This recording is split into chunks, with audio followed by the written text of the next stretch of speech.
By the end of this video, you're going to have a pro level Logic Pro setup that is going to make you faster. It's going to remove any resistance in terms of when you're feeling creative and opening Logic and knowing what to do. And ultimately, it's going to make it way more fun. Right now, lots of producers are wasting hours searching for sounds, searching through cluttered projects and not quite knowing where to click next on menus. So imagine instead opening Logic and not having any roadblocks and getting straight to the creativity. I've spent nearly 20 years using Logic Pro. I've had a solid career just producing music, and I teach producers how to cut through the chaos. These simple setup tweaks I'm going to take you through today are what I use every single day throughout my career, and they do.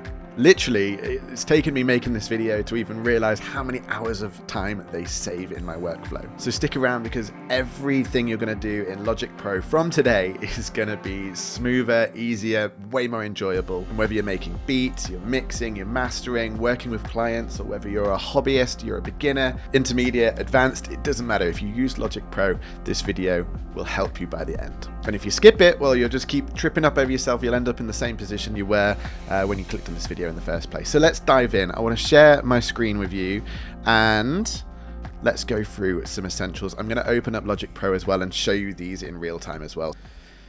Clutter equals creative block. We've all been there where we've opened up Logic, or we've had an idea, we want to get it out, we're excited to record, and then by the time you've faffed around with the project, you've run out of that creative steam. Faster navigation equals more time creating. It's ultimately what we want from any of these days and sessions in Logic Pro. Professional producers do obsess over workflow.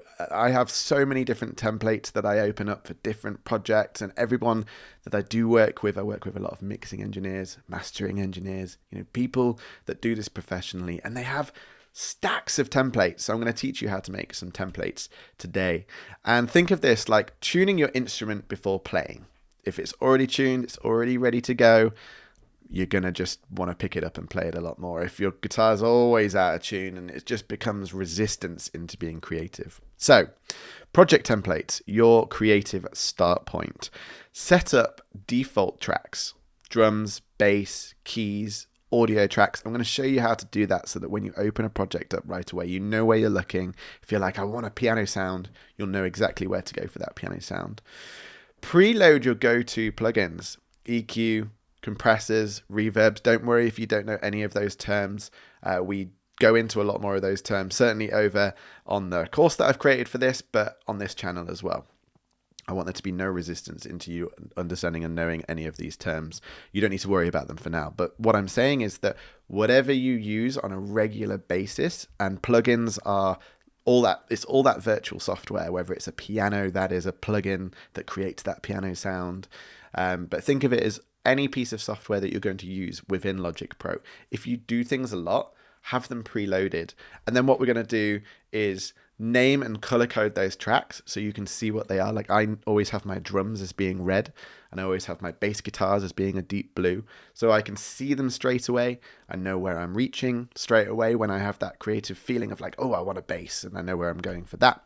And then what we're going to do is save that project as a template, and you can create as many of these as you wish. You might have a country genre template, and you might have a rock music template. You can create whatever you like, but these starting points mean that you know you're dipping into the right project for the right time, and it skips setup every single time. So before we move on to the next bit, let me now share my Logic and let's go through a little bit of that.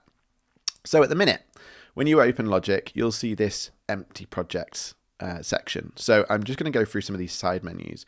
Project templates. This is essentially what you would create for yourself. So like I was saying, you could have a hip hop template, you could have an electronic, songwriter, orchestral, multi-track, or music for picture. And this is, you can create your own. So in your templates here, mine won't show up because I've got them in a different folder, but that's what you can create, and that's what yours will look like. So what we're going to do is we're going to do a songwriter one today. Now, before you hit open, I do want to draw your attention down to these details, because once a project's already open, I used to find it confusing knowing where to find things, but you can do a lot of it now up front. So tempo for your track.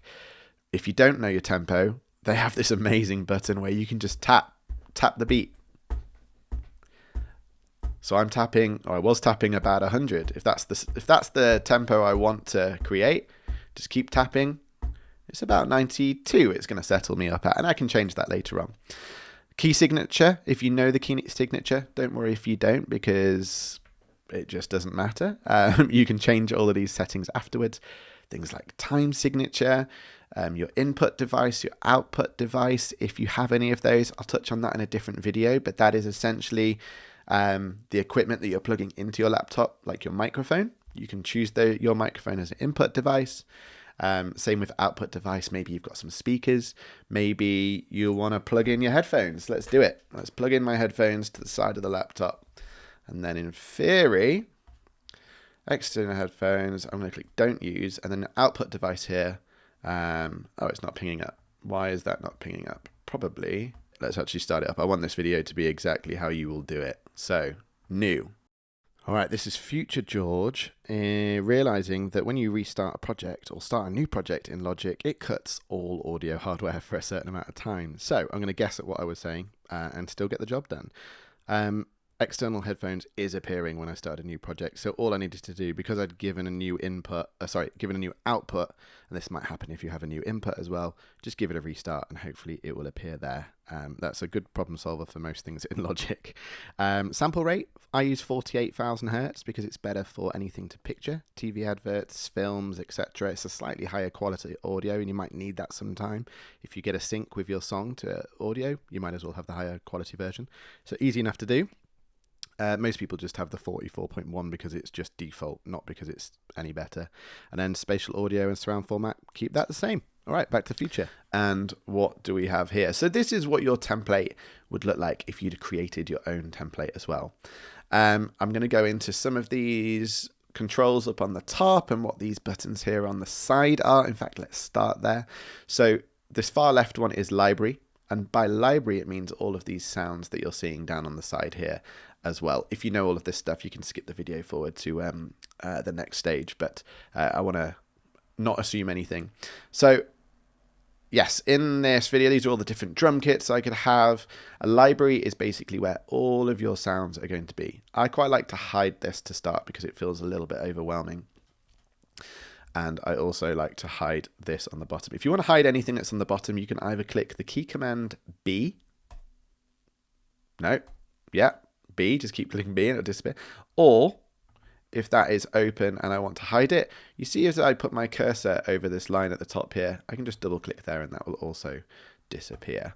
And the key command was E, not B. So we have that, and you can see down here we've got different inputs for a natural strum guitar. We've got vocal track there. We've got a hi-fi DI sound, which is for if you were going to plug in an electric guitar.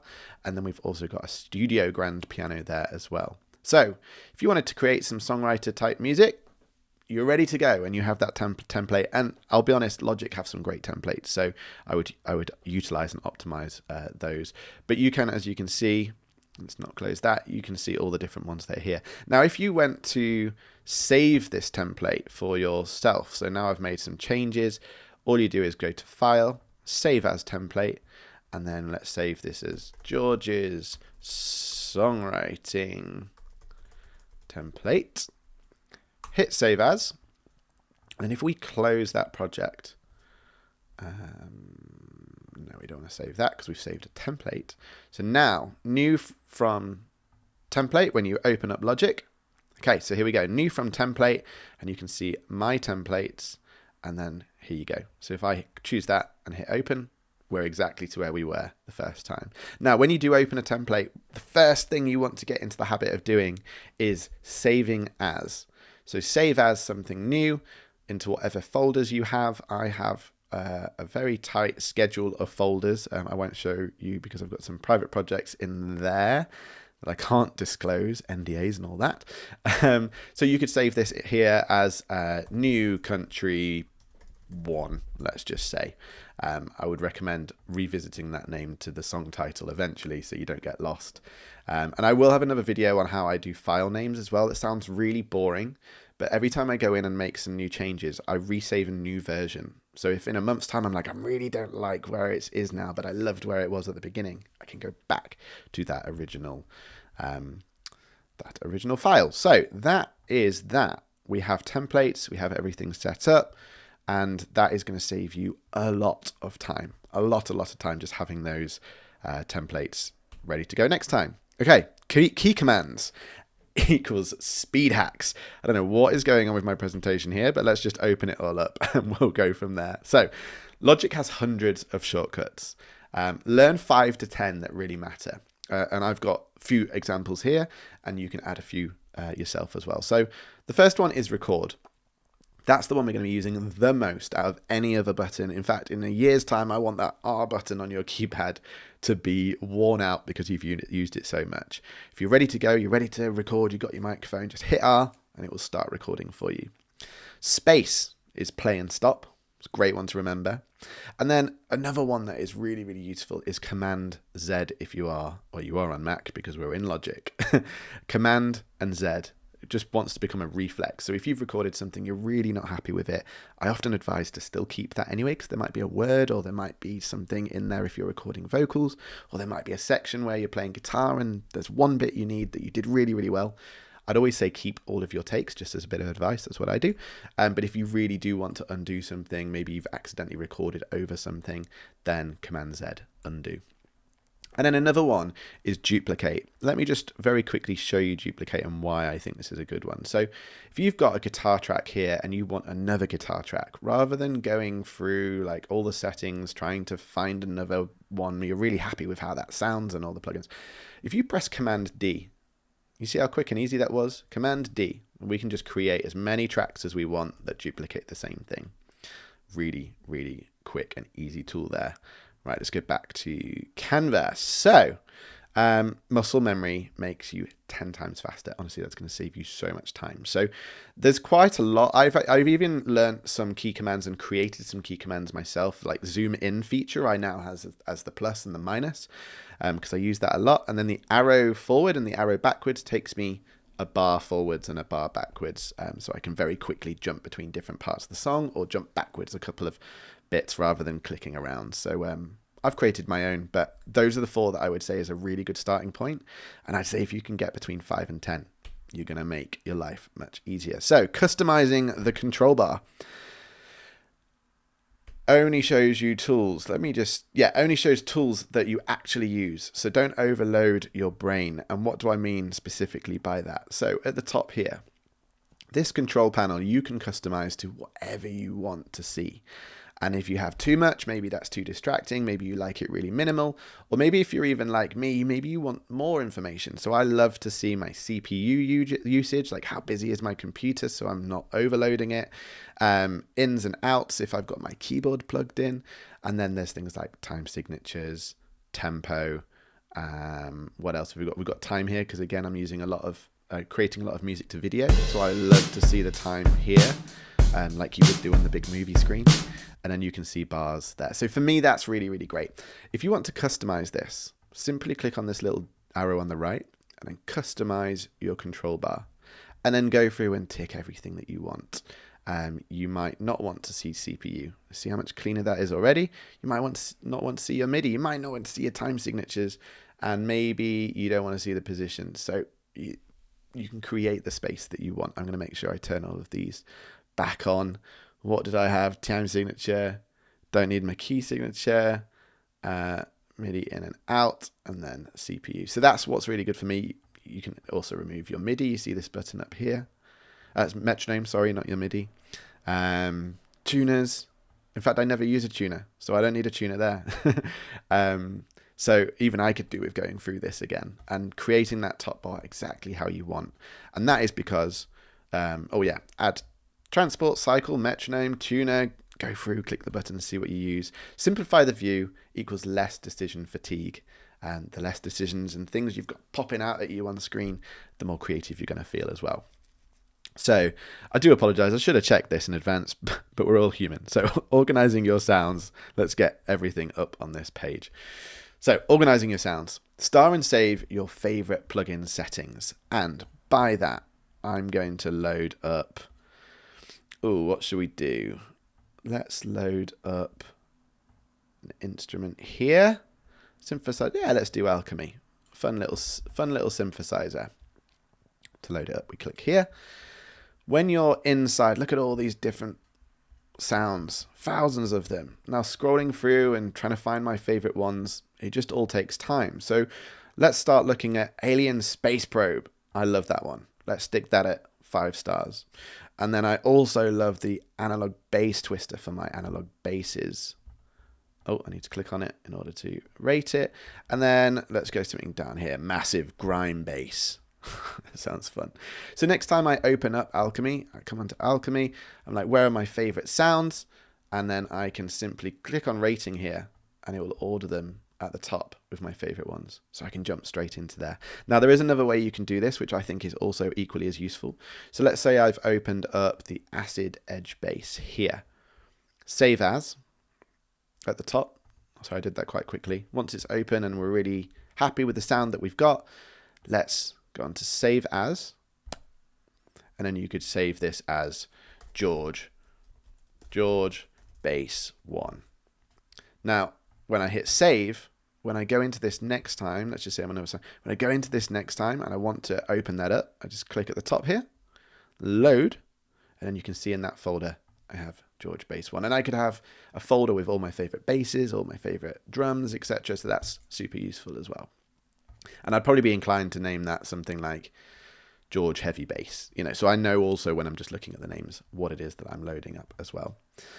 So that's a great one. And then the other one we were going to look at is the search feature. So this isn't like where you save your own favorites, but when you're creating something new, Logic now has this great ability to search for things. You don't have to like be looking through this and trying to find certain things. So let's just say I want a piano.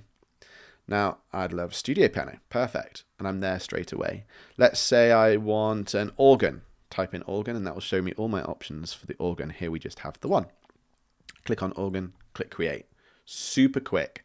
And it's going to open up this sidebar that's going to have all these great sounds in them for you as well. And again, if we love the jazz organ, let's load that one up. And then I can save that as a setting for the future. And then that will show up as George organ. And then you can see my presets are all here. Hopefully that's helpful. You can create your own library of organ sounds. So any edits you make, you can pull them up straight away. Okay, back to here. Finding sounds fast equals staying in the creative flow, and I can't back that enough. I absolutely love that one. So workflow in action. Quick demo idea. Let's open up a template. Show preloaded tracks. So we've done that already. I think we've opened up. We saw earlier on that we had all of these tracks like ready to go and uploaded already. So we've seen that one. Add a loop or an instrument in seconds. So we've just added some organs and we've just added some pianos. Maybe you could do a guitar track or something along those lines. If you did want to do a guitar track, that's a good one. Let's do that. So what I showed you there was 2 MIDI tracks. So they're virtual instruments. But let's say we want to add a guitar track for the first time. Let's remove those ones. So I want to add a guitar track so that I can record here. So I click audio. I choose my input. My input would be here. And then stereo out. That's all good. Okay, so I've got audio 1 here. Now, that will allow me, you can see my voice coming through there, to then hear and create whatever I'm about to record. So that's how you would do audio. Show how to quickly record an idea. Now, we were talking about our key commands earlier. If I hit R, you will see it starts recording. Straight away, and you can see my voice recording in there as well. That is how quick and easy it is. From opening a project, creating a track, hit record. Obviously, you want whatever channel selected. So we're going to hit R on the grand piano. And again, hit R. It will count in 4 bars. And then it's recording. It's not going to show up anything straight away. And you can see that is how you would do it. So you want to make sure your track is selected. That is everything on that. And I think that shows all of the demonstration side. I think we've covered all of those things in this project. How to add an instrument or a loop. We haven't done loops in this video, but I actually want to dedicate a separate video to that. Show how quickly you can record an idea. We've just done that super, super quickly. In fact, one more key command that I think has just come to me now that I think is very, very effective is if you're right here at the end of the project and you want to get back to the beginning because you want to hit R, because if I hit R right now, look, it's going to start recording in the middle. We don't want that. So if I hit enter, that takes me to the beginning, and then I hit R, that starts me at the beginning of the song. So there's an additional little bonus there. And then one final quick one, because I'm thinking about it and I'm probably getting distracted because I've got a bit of an ADHD brain. This little button up here, you see this grayed out area? If you click this, it creates a little cycle for you. And you can move this around, but what it means is when it gets to the end here, it's going to loop back to the beginning. So you can just jam for hours and hours and hours straight. That's a little shortcut, but that's probably for a different video. So that's either a bonus or it's a distraction for you in this video, depending on where your abilities are at. But don't worry about that one. So it took 30 seconds, not 10 minutes. Sometimes people open up Logic. I used to be the same when I started out, and it took me 10 minutes to get to a point of even just like recording my voice or recording a guitar or my piano. So by saving these templates, by learning how to use these templates, you will get going much, much faster. In summary then, with this setup, you save hours each week and overcome the barrier to entry that stops you feeling motivated, sorry. That feeling of, oh, I've got to set up a new project and go through all of that. We want to remove that feeling. Creativity over admin every single time. Next video equals a deep dive into sound design basics in Logic Pro. We're going to dive into now, once you've recorded some of these sounds, like what can we actually do with them and what sounds are we choosing and why.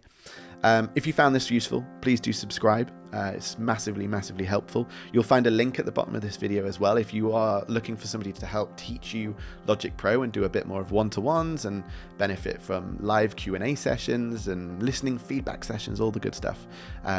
You can click that link. There's loads more information there.